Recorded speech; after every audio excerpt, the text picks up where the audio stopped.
Good morning. My name is Rebecca Poole, and these are my colleagues, Alexandria Bias, Jeannie Kwan, and Heather DeBrard. Now, I'm sure most of you have heard of The Bachelor, so for the purposes of this presentation, I'd like to show you a brief clip of the highlights from the most recent season, and I'd like you to pay particular attention to how the females are portrayed in this clip. That's the thing, I'm a mother, and I have to tell you guys straight up, I'm pulling Ari aside first. If I'm trying to talk to my man, you need to back up. I'm not here to be around. I'm here to find out if I could potentially have a future with this guy. If you guys follow me with this damn camera, I swear to God. So right off the bat, you probably noticed a mother figure, a girl cursing out the mother figure, and a bunch of girls in revealing clothing. And these are just a few of the many stereotypes that not just The Bachelor, but the media as a whole pushes regarding female appearance and activity in the first world. Going back to the mother for a second, this is Chelsea, contestant on season 22 of The Bachelor, seen here with her 3-year-old son Sammy, and seen here receiving the first impression rose for as she said she was going to do, taking middle-aged hunk number 22 Ari off to the side on the first night and telling him that she was a mother. In a similar vein, you also have the housewife stereotype. Now, this wouldn't seem out of place for this in the 1950s with vintage ads like this Hoover ad everywhere, but even nowadays you have Bounty paper towel ads or carpet cleaner ads showing women taking care of their children at home while guys are more often portrayed outside of the home. Now, just the presence of these ads is not in and of itself an issue. The problem is their prevalence. According to a 2016 study by the University of Vienna, a large majority of the first world countries that were surveyed were much more likely to portray women endorsing certain kinds of products and advertising than they were men. In particular, note that in France, 59% of the women in advertising were shown endorsing body or cleaning products, while only 18% of men were shown endorsing those same products. Now, cleanliness and motherly love are two very positive traits, and if a woman wants to be a mother or a housewife, that is absolutely fine. The issue with these stereotypes is that they force women into a box, forcing them to fill roles that they might not necessarily want to fill. And therein lies the issue of trying to solve this problem by creating more positive stereotypes for women to fill, is that stereotypes in general limit what a woman can do. So instead, what we need to do is to add more diversity to the media in terms of how we portray females. As you can see here in the scene from the latest season of The Bachelor, these two women are engaged in a conflict, where this woman is confronting the other woman in a very aggressive way. This sort of behavior is portrayed in various forms of media. A prominent example would be Regina George from Mean Girls. Regina George is a character that achieves social dominance with her use of negative behavior within her friendship circles. A specific line from the movie portrays the protagonist, Katie Heron, saying that having lunch with the plastics is like leaving the actual world and entering girl world. This portrays a common concept of women being aggressive and full of gossip and cattiness within their friendship circles. This in turn has a big impact on the way society views women. As shown here from the information from the Girl Scouts website, there are two groups that are polled: regular reality TV viewers and non-viewers. And they were asked whether they believed in the 3 stereotypes of women being gossipers, catty, or untrustworthy. As you can see here, those who watch regular reality TV were more likely than the non-viewers to believe these stereotypes.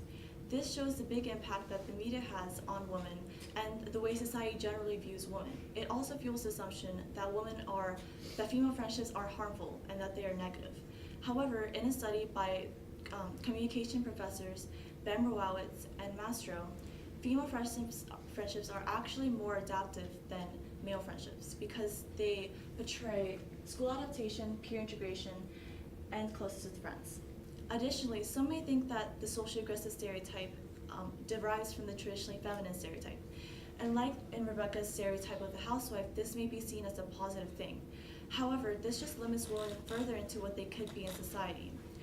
And it also creates a whole new stereotype for them, limiting what they could be and what they want to be in life. Instead, the media should portray women in all different types of characteristics and personalities. Going back to The Bachelor, in this picture you can see 2 women portrayed in skin-tight, very revealing clothing, next to, vying for the attention of, our Bachelor Ari, who is more modestly clothed in a suit and tie. This type of portrayal shows the sexual stereotype that is present in not just The Bachelor, but in all sorts of media. Perhaps most prominently, you can see this portrayal in music videos and even polar opposite genres of country music and rap music. In Trace Adkins' song, Hot Mama, you can see both the mother stereotype that Rebecca previously discussed, as well as the sexual stereotype. And in Nelly's Hot in Here, you can see a woman dancing sexually, further emphasizing this stereotype. Now you may notice that in both of these videos, the man is looking at the woman, but they seem to see her not as a person, but as an object. If this isn't already alarming to you, imagine how you would feel if somebody looked at you this way on the street. Some experts believe that men seeing women's bodies in a sexual way in the media causes them to feel entitled to see women in this way in real life. This leads to an increase in harassment, which is already alarmingly prevalent in today's world. In a study by Stop Street Harassment, a national nonprofit organization, it was found that 65% of women are harassed on the streets, with 41% being harassed in a physical way. Men are also portrayed as sexual in the media, specifically with underwear advertisements such as Calvin Klein. However, they are more often portrayed in authoritative roles, like a gentleman or a doctor. If women were similarly portrayed in powerful or traditionally male roles, such as a judge or a mechanic, then the stereotypes would be broken. If women were portrayed differently from one another in the media, they would feel that they could be different from one another in society, and they would be able to be themselves, no matter who that was. Bringing it back to The Bachelor, take a look at this picture of season 22's cast. As you can see here, most of the contestants have vaguely similar qualities, such as straight long hair, being thin, larger busts, and a slimmer waist. And coincidentally, most models have these very similar qualities, as seen here in BBC News' top 5 highest paid models, where you can see that they have slimmer waists and larger busts. Even when the media tries to include more variety in their body types, such as the case with plus-size model Ashley Graham, you could tell that she also has a visibly smaller waist and a larger bust. When women consume this media, they begin to think that with this body type being the only body type praised, that this is how they should look and this is how they should go about their weight, which leads to women who without this body type to ultimately be more self-conscious about themselves and could ultimately lead to them having eating disorders, as seen here in this graph by MirrorMirror.org, a nonprofit organization that deals with eating disorders. Women take up the majority of people with eating disorders in every category. This problem would be solved if we were to implement our solution to include more portrayals of women in the media. However, the media, companies surrounding the media, don't necessarily see this as an issue to begin with, because the body types they already portray in the media makes them enough capital, they don't see this as an issue to be solved. But if we were to include more portrayals of women in the media, women wouldn't have to think they had to be a specific body type to be beautiful. They wouldn't have to be sexual to be desirable. They wouldn't have to be catty to be authoritative. And they wouldn't have to be a housewife to be respected, but rather they could be anything that they wanted to be. Thank you.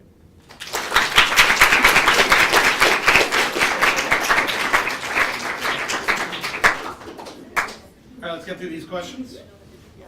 Again, we'll move down the line. Becca, we'll go to you first.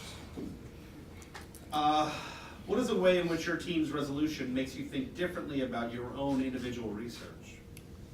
Well, see, the thing is, the four of us, each of our individual research reports basically came to the same conclusion, that we need to add a wider variety of portrayals of women in media. However, one of the alternate solutions that we proposed and the reasons why that wouldn't work made me think differently about my own research. Specifically the one that Jeannie and I were discussing about creating more positive stereotypes for women to fill.